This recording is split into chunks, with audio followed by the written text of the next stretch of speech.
At Edward Jones, we believe rich isn't about having life all figured out. It's opening yourself to all the possibilities. That's why your dedicated financial advisor provides long-term planning built around you, meeting you where you are, and helping you get closer to where you want to be. So no matter where you're starting from, you can move forward with confidence. The key to being rich is knowing what counts. Let's find your rich. Edward Jones, member SIPC. Freakonomics Radio is sponsored by Southern New Hampshire University. The best investments are the ones you make in yourself, and no one knows that better than Southern New Hampshire University. With more than 200 online degree programs, no set class times, and low online tuition, Southern New Hampshire University is built to fit your life today and set you up for success tomorrow. Education is an investment. Why not make it a smart one? Apply for free at snhu.edu/Freakonomics. Freakonomics Radio is sponsored by Amica. You know what they say, if you want to go fast, go alone. If you want to go far, go together. So go with Amica and get coverage from a mutual insurer that's built for their customers, one that looks after what's important to you together. Auto, home, life, and more, coverage that fits your unique needs. Amica helps you protect what matters most. Visit amica.com and get a quote today.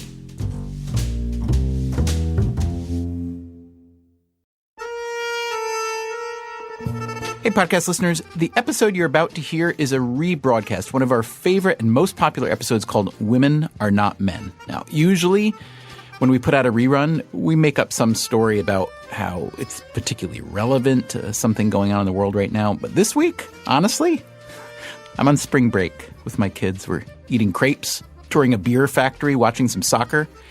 We'll be back next week with a new show on Bitcoin, the good, the bad, and the ugly. Talk to you then.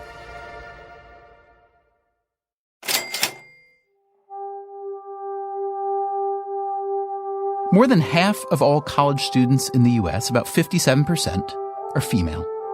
As of January 2013, women were no longer barred from combat positions in the United States military. The male-female income gap is tightening. Women hold about 20% of the seats in both the U.S. Senate and the House of Representatives, the highest proportion ever.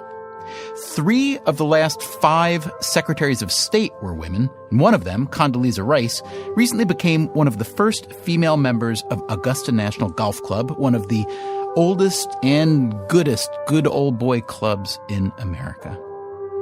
Equality of the sexes has long been a goal, and in many ways, that goal is being met. But as you'll hear on this program, the variance between men and women on some dimensions is still large. In other words, women are not men.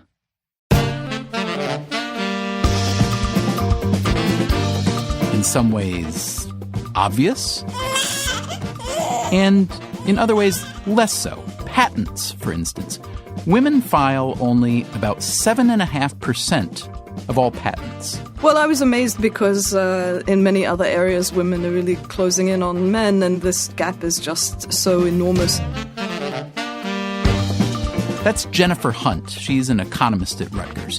She argues that if more women were to patent, it would add nearly 3% to our per capita GDP. And why, we asked her, do so few women patent? Men are more likely to be in jobs involving design work or development work. So the D and the R&D. Let's see. What else can I tell you about the differences between women and men? Did you know that women are far less likely to get struck by lightning? Typically, 80 to 85% of the lightning fatalities across the United States are men. That's John Jinsinius, a lightning specialist at the National Weather Service. We think the reason for that is that men tend to be outside more than women, and they also tend not to go inside when lightning threatens. Men are also more prolific at drowning. Males have almost 4 times higher drowning rates than females. That's Julie Gilchrist from the Centers for Disease Control. It's not just that men spend more time in the water, they also overestimate their swimming abilities and they drink more. All right, what else? Women are half as likely as men to become alcoholics, but twice as likely to have a phobia. And women are more likely to kill off a bad marriage. They file for roughly 2/3 of divorces. And here's an amazing statistic I'm sure you don't know. We uncovered one thing that women and men do in exactly the same proportion. They listen all the way to the very end of each episode of Freakonomics Radio. So have a seat.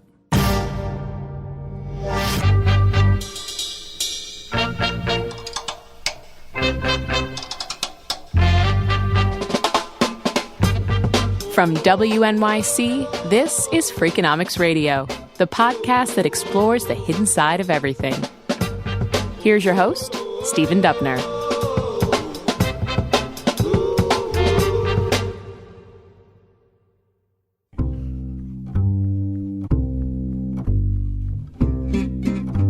On today's show, we're talking about the ways in which women are not men, for better and worse. We'll start online. Here's John Riedel. He was a professor of computer science at the University of Minnesota. We know that women have been increasing dramatically as a percentage of participation on just about any internet site you can imagine. The retweet, it's like viral gold. I'm going to go through a couple things that you need to know as a new member of Tumblr. Pinterest, the hottest social media site going right now. So, for instance, females now outnumber males on Facebook and Twitter. And that's been true just about across any aspect of the internet you can imagine, including, much to many people's surprise, online games. Here are a few completely incorrect stereotypes about female gamers. We are ugly. We don't like violent or scary games. We're only playing games because we lost our way to the kitchen. But there's one online realm where women are not so well represented. Beret Lamb, the editor of Freakonomics.com, has a story.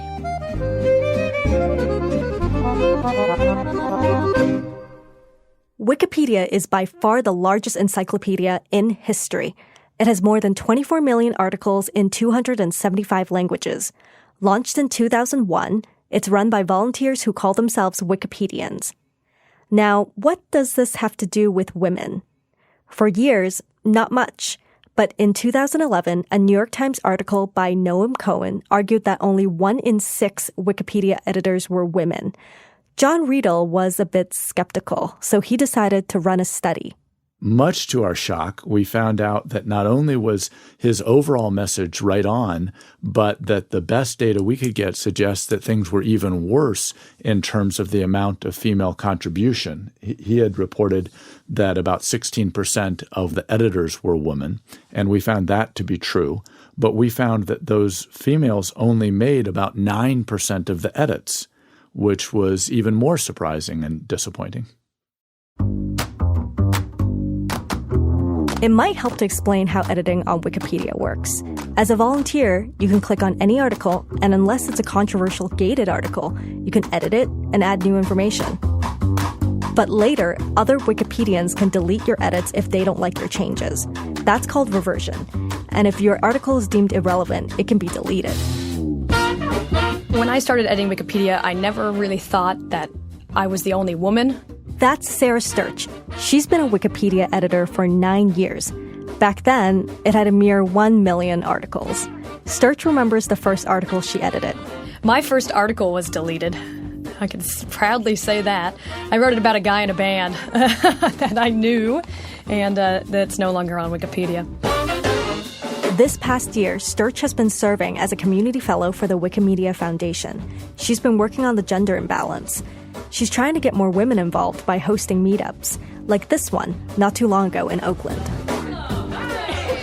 Does anybody have any missions tonight? Any specific goals in mind? I'm taking my shoes off and getting comfortable. You put these 2 equal signs, and then you write references. You're making the reference section, basically. I don't know any HTML, and I'm about to make my first article. Booyah! But why are women so underrepresented on Wikipedia, especially when that's not the case on other big sites like Facebook and Twitter? John Riedel says that the Wikipedia imbalance bothers him because the first place we all go these days is to Wikipedia. And it really worries me to think about half of all of humanity being left out of creating this information resource, which is the greatest encyclopedia in the history of humanity. And half of humanity is being left out of writing it. And we know for fact that that half of humanity is getting short shrift. It turns out that men even dominate the Wikipedia articles that would seem to be of greatest interest to women. Sarah Sturch again. There's the more trivial subjects. Friendship bracelets and women's films. There's brassiere measurement. Oh, wow, this is not what it should be. But then there are the things that women know the most about, next to our doctors, so to say. Pregnancy, abortion. I just looked at miscarriage. That's opening. That is a huge can of worms. Talking about the pregnancy article, whatever we do. I don't want to talk about that either. Those articles are mainly written by men, and they're a contentious subject. Oddly enough, pregnancy, yes, is a contentious subject. So that seems odd, especially because 1 in 4 American doctors is female, along with half the medical school population. So why aren't women editing Wikipedia? When I've spoken with women around the world, the biggest reason I hear is often, I don't have time. And that always intrigues me. I mean, I get it. I just wrapped up a full-time master's, working 2 jobs. You know, I'm busy. People who have children, you know, we're all busy people. Men do, in fact, typically have more daily leisure time than women. In the U.S., it's about 40 minutes a day. And women tend to do more housework, so maybe that's taking up their time. But John Riedel has another explanation. We know from a bunch of psychology studies that women tend to be made more uncomfortable by conflict than men are made uncomfortable by conflict. And so one of the ideas is maybe in Wikipedia, where the fundamental nature of the site is that if you want to correct what someone else has done, the way you do that is you delete it and write them a really mean message. Well, maybe that's creating a culture of conflict that is driving women away. They just don't find it a place that they enjoy being, and so they go places where they're happier. I remember you told me that there was some backlash to your report. Yeah, when we put the report out, one of the things we noticed was a bunch of bloggers, all male, we should say, came out and said, well, this is a waste of time. No one needs to be told that there aren't women editing Wikipedia. They should just suck it up and be tougher and come in and join. There are no technological limitations, and so it's their fault for not participating more.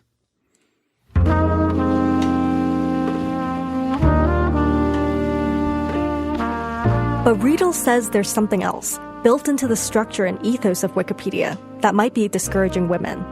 It's not a model that everybody has to agree on the content of any one piece of information on Facebook. And I think that on Wikipedia, by contrast, there's this very different ethos, which is the job of the community is to make sure that these articles are as high quality as they can. I think that's a very good thing. And the way we get there is we delete each other's work when we don't like it. And that creates a very different style of site, a place where people are constantly being engaged by other people rejecting their work.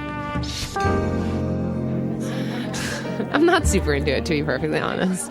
I find it not as perhaps rewarding as other people do, but, you know, it's cool.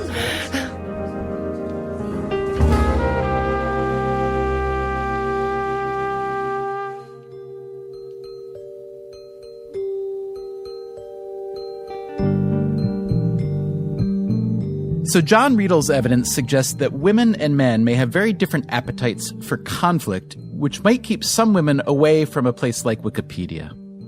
Wouldn't it be nice to know if somebody out there had looked at this in the context of men and women competing against each other?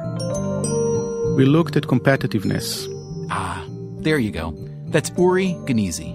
I'm Uri Gnezi. I'm a behavioral economist at the Rady School of Management in UC San Diego.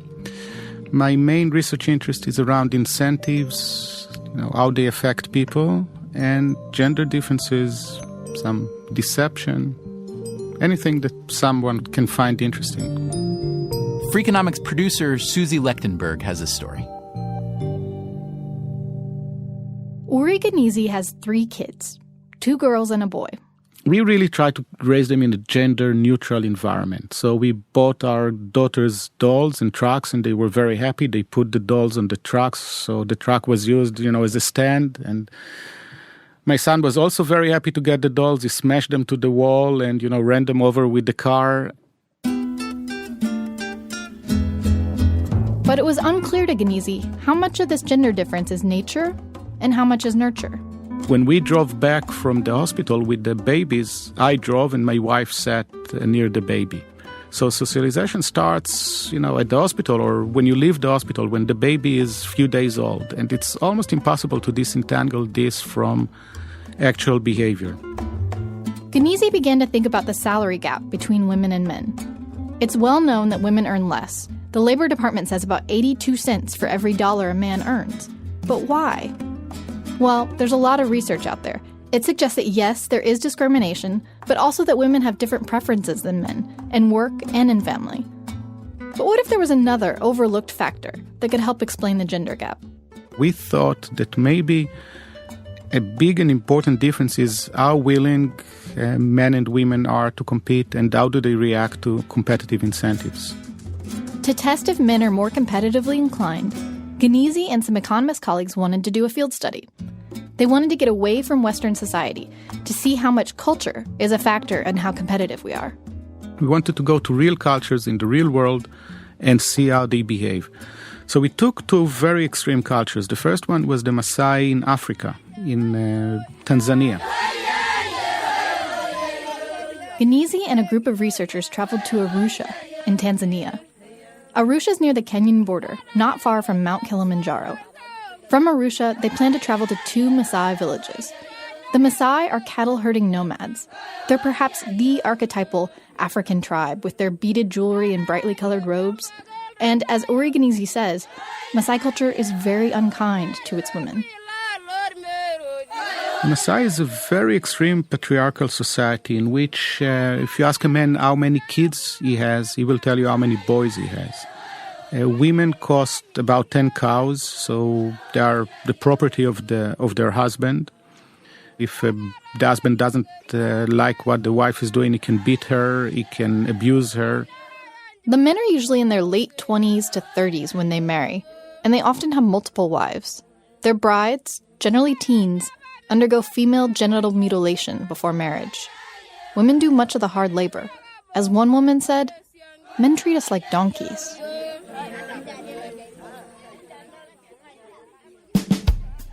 Uri Genizi has studied competition before.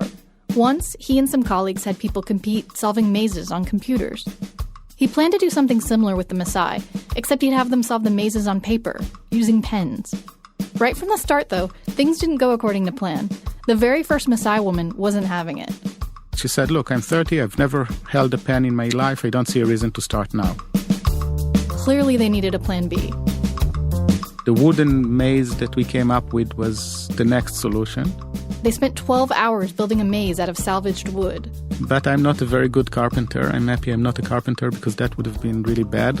And were you able to solve your own maze? No, it had a mistake. It was unsolvable.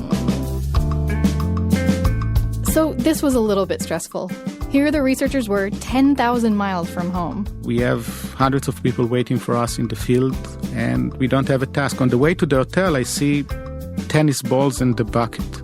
Now, who would have imagined that in Arusha you'll see tennis balls and the bucket in a store? But I did. I bought in those tennis balls and the buckets, and it turned out to be a perfect task.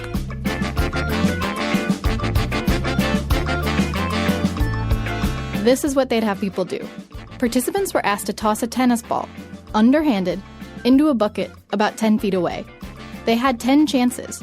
They were matched with another unidentified person playing the same game on the other side of the building. The experimenter explained to them the task, throwing the ball into the bucket, and asked them a very simple question. Do you want to be paid, say, $1 per every success? It wasn't $1, but it was equivalent to that. Or you can be paid $3 for every success that you have, every ball that lands in the bucket. But only if you do better than the person behind the corner. Basically, if the player picked the more competitive option, they could get paid 3 times the amount of money. Genesi says it wasn't long before word got around that these quote-unquote ridiculous Americans were paying villagers to throw tennis balls into buckets. People came from all over the village to play. And what happened? Many more men chose to compete than women. About twice as many men chose to compete than women did, which is very much in line with what we observe when we run it in the US or in any Western society. 50% of Maasai men chose the more competitive option, meaning they chose to be paid more money if they made more baskets than the person around the corner. The women had less appetite for risk. 26% of the women chose the more competitive option. Now, this may not come as a huge surprise that men raised in an extreme patriarchy are more competitive than women.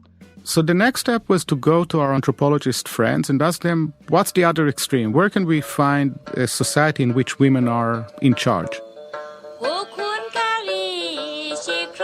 All of these anthropologist friends pointed to the Khasi in northeast India. The Khasi are one of the world's few matrilineal societies, where the youngest Khasi daughter inherits the family's money and property. Men move into their wives' houses when they marry, and children take their mother's family name. Overall, life for the Khasi women is pretty good.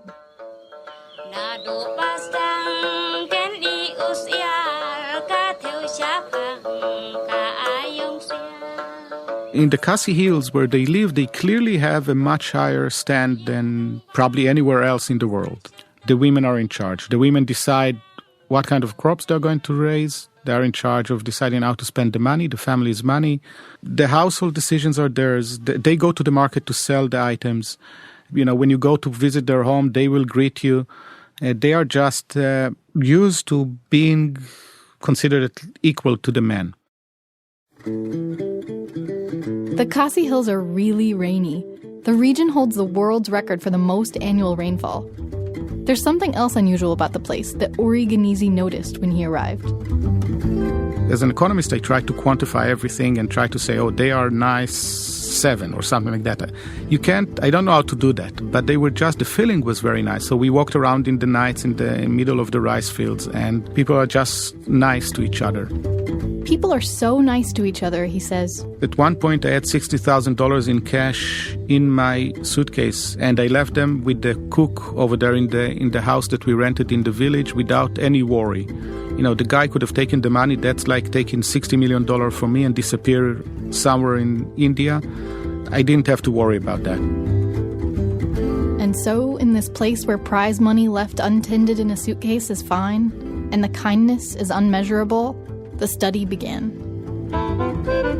Same experiment as we did with the Maasai. Everything is the same. We took the same buckets, the same balls from Tanzania all the way to India. They started with 2 opposing hypotheses. The first one is that culture is not really important. It's the same story as my kids. You know, we are born differently and we just react to this. And the alternative hypothesis is that when women are brought in a culture in which dealing with money, making decisions is part of the daily routine, and that's what they observe as girls, they're going to be just as competitive as men. And what did they find? And that's what we found. We found that culture was extremely important. Before we delve into the results, remember how the game worked. Players had 2 options. They could get paid X amount for every time they made a basket, or they could pick the more competitive option and get paid 3 times the amount if they did better than their anonymous opponent. So how did the Khasi people do? 54% of Khasi women picked the more competitive option. 39% of Khasi men made the same choice. Khasi women were more likely to choose to compete than even the super patriarchal Maasai men we heard about earlier. So the implications are clear. It's not that men and women are not born differently. I'm sure they are, and you can come up with good evolutionary stories why men are more competitive than women. What we showed is that that's not the only factor that goes in, which again is not a big surprise, but the other factor, the culture, is so big, can be so big that it can just overturn the results. So if you grow up in a matrilineal society, women are actually more competitive than men. So it can completely override any evolutionary explanation, any nature kind of reason. Nurture could be that big. And I think that that's the main result of this study, that in the right environment, women are going to be just as competitive as men. In other words, as Ori Ganizi and his co-author John List say, nurture is king. Or in this case, nurture is queen. So what's the solution? How do we begin to re-socialize our girls? Ganizi says, not so fast. I'm not convinced, for example, that I want my daughters to be more competitive. I'm not sure that it's actually good. Maybe we should concentrate on making boys less competitive.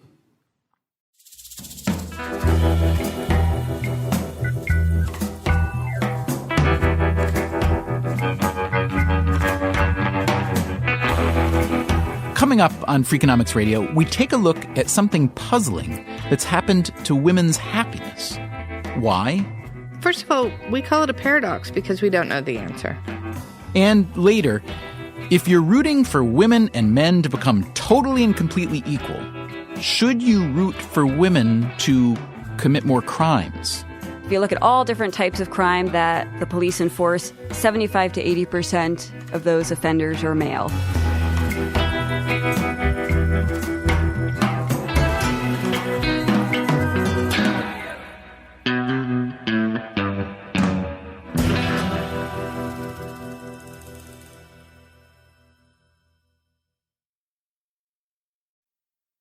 Freakonomics Radio is sponsored by Figure. Did you know that 40% of homeowners own their home outright? If that's you, don't let your equity sit idle. Tap it with a home equity line of credit. Figure, the #1 non-bank HELOC lender in the U.S., helps tap equity you've built in your home so you can do things like tackle a renovation or pay down debt. HELOC is a line of credit secured by your home. You can draw what you need, repay, and draw again. Figure offers a 100% online application. Get approved in 5 minutes and funding in as few as 5 days. It's faster than a bank loan and cheaper than a personal loan. Check your rate today without impacting your credit at figure.com/Freakonomics. This post is sponsored by Figure, NMLS ID 1717824. Figure is an equal housing lender. For more information about their licensing, visit nmlsconsumeraccess.org. Figure's HELOC is subject to credit approval and terms apply. Freakonomics Radio is sponsored by Everpure. Data is crucial to businesses, but managing it can create friction, risk, and manual work. Everpure transforms static data into a living system, intelligent, instantly accessible, secure, energy efficient, and ready to perform. Plus, there is zero downtime for upgrades and maintenance. Whether your data is in the cloud, on premises, or at the edge, Everpure makes data management so simple it feels like second nature. Tame your data chaos with Everpure. Visit everpuredata.com to learn more. Freakonomics Radio is sponsored by Southern Company. The world and its energy needs are always changing. Southern Company's commitment to meeting this demand stays the same. That's because Southern Company believes energy is more than a utility, it's what powers possibilities. So they are looking ahead and investing $80 billion in infrastructure upgrades and are committed to fueling growth in ways that benefit all customers so that reliable and affordable energy is accessible for generations to come. Go to southerncompany.com to learn more. Southern Company, building the future of energy.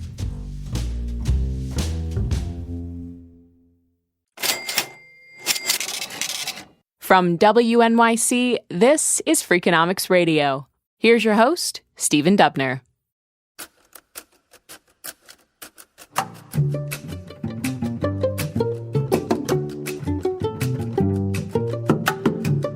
Today's program is called Women Are Not Men. Now, there are about 1 million ways to think about that simple sentence, 1 million ways to argue with it. We're not trying to start any arguments.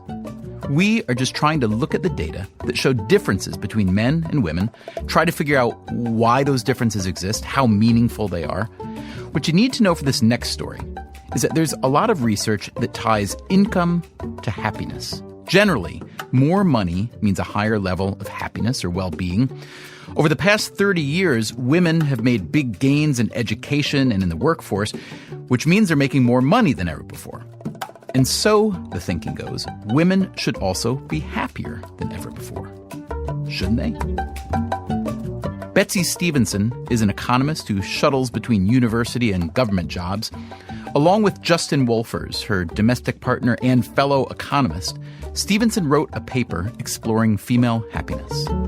Women are reporting life satisfaction levels that are lower than they were in 1970.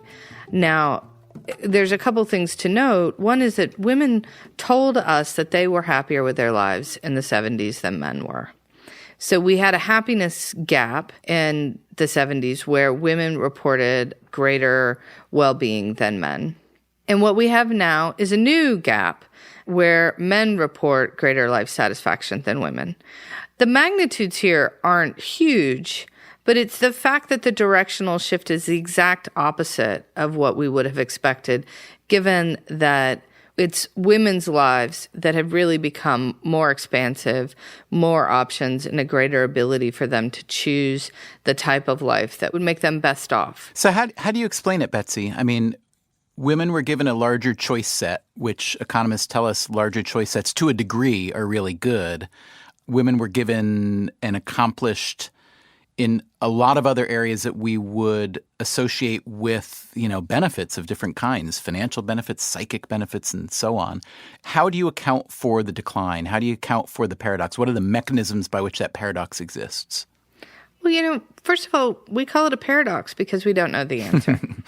What we found was this decline in women's well-being relative to men was seen not just in the United States, but was seen in Europe.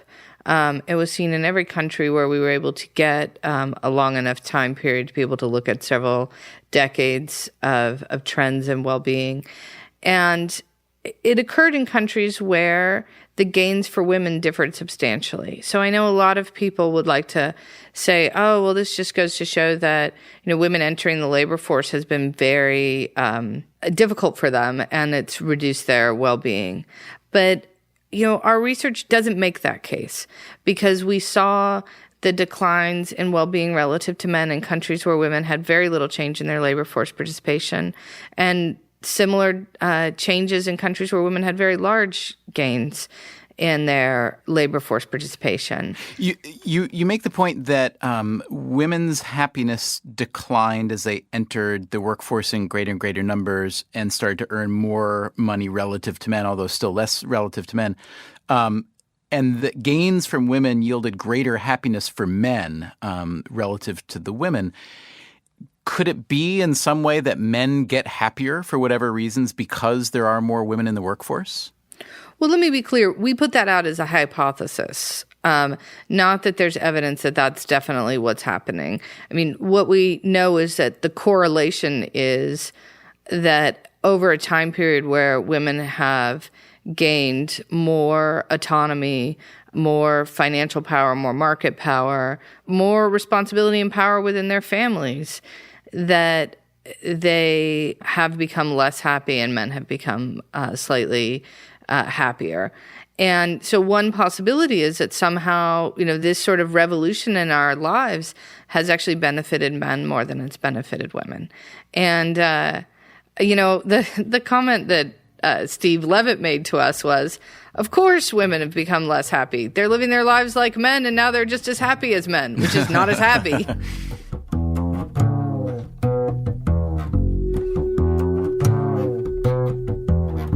All right. So, Betsy, no offense, but this is a little bit depressing. So, do you have any good news or at least advice about what can be done? What are some things that women can do to recapture or get more happiness in the modern world? I agree with you that the whole conversation's a little bit depressing. And I think that, trying to be maximizers into everything might not lead to the greatest happiness. And so trying to figure out what it is that's really important to us and letting other things slide and feeling okay about that, feeling like it's okay that I'm doing the thing that's most important to me, or that, I'm not giving my all at work because I'm splitting my energy between work and my kids, and I'm okay with that. I also hesitate to say that there's definitely a problem here. Yeah. What about earning more money, though? Would that be a good idea? Would the median woman become a bit happier if she were able to earn more money? I think sometimes people get a little bit confused about the data on this, but what we see really strongly in every data set you look at is that richer people are happier than poorer people. And what we see is that over time, when countries get richer, their citizens get happier on average. And so women putting themselves in positions where they have a greater ability to earn income is really important. Now, there is this other thing which I think I should mention, which is that often women are underpaid, and they're underpaid because they simply don't ask. They don't ask for the raise they should get. And there's really compelling research on this that women tend to not negotiate as hard, tend to be less likely to ask for a raise. And so if you could be earning more doing the exact same job that you're doing, I think you'd be better off. So you should go out there and ask for that raise.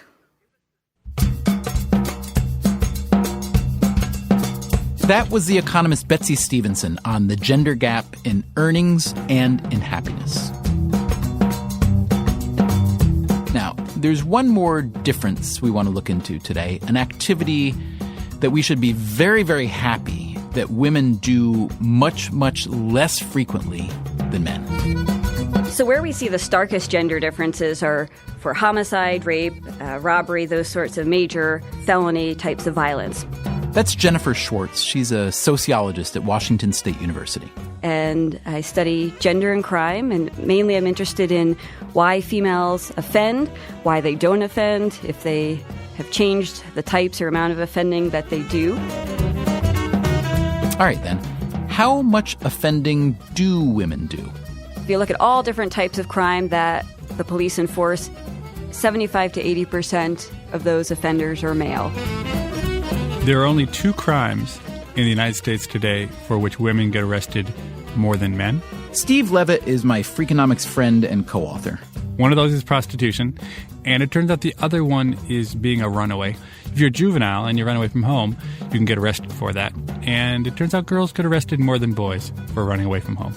Other than that, men run the table on women when it comes to crime. For Jennifer Schwartz, the idea of thinking about women in crime was a natural outgrowth of thinking about the feminist movement.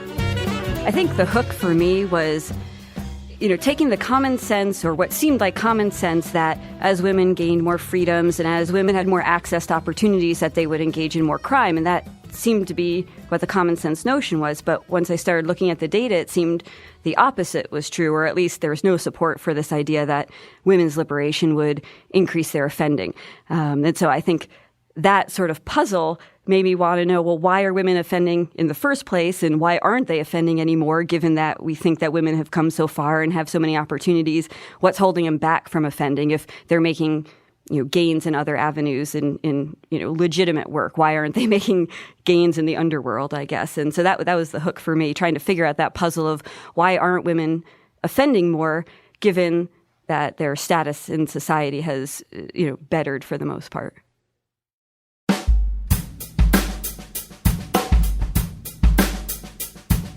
Now, to be fair, women have started committing some crimes more often, forgery, embezzlement, even auto theft a little.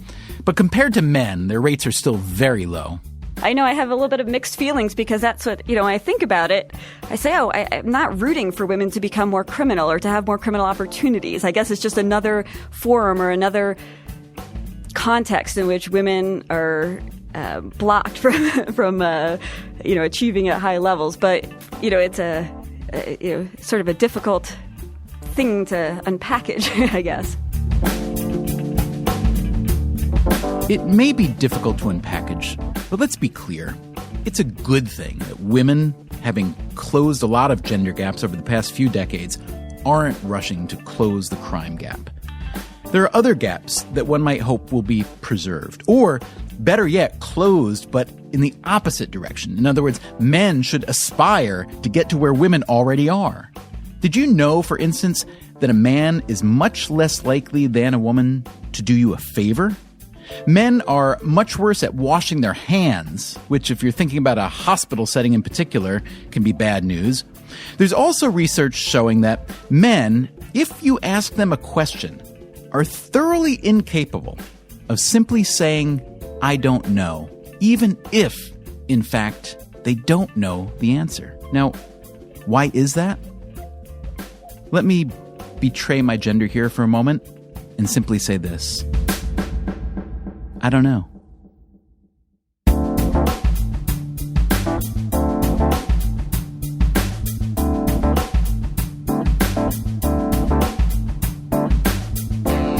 Hey, podcast listeners, next week's episode is in response to the millions of emails that you wrote asking for a show on Bitcoin. It's a little bit like dogs watching TV. It's like, it's all very interesting, but like whatever until another dog shows up on screen and then the dog freaks out. Economists, like, this stuff is all like whatever, technology, geek, nerds, whatever. And then currency is the flag, right? And so the minute the word currency shows up, like all the economists perk up, because if there's one thing the economists are all experts on, it's currency. Why everybody who doesn't hate Bitcoin loves it. That's next time on Freakonomics Radio. Freakonomics Radio is produced by WNYC and Dubner Productions. Our staff includes David Herman, Greg Rosalski, Greta Cohn, Beret Lamb, Susie Lechtenberg, and Chris Bannon. If you want more Freakonomics Radio, you can subscribe to our podcast on iTunes or go to Freakonomics.com, where you'll find lots of radio, a blog, the books, and more.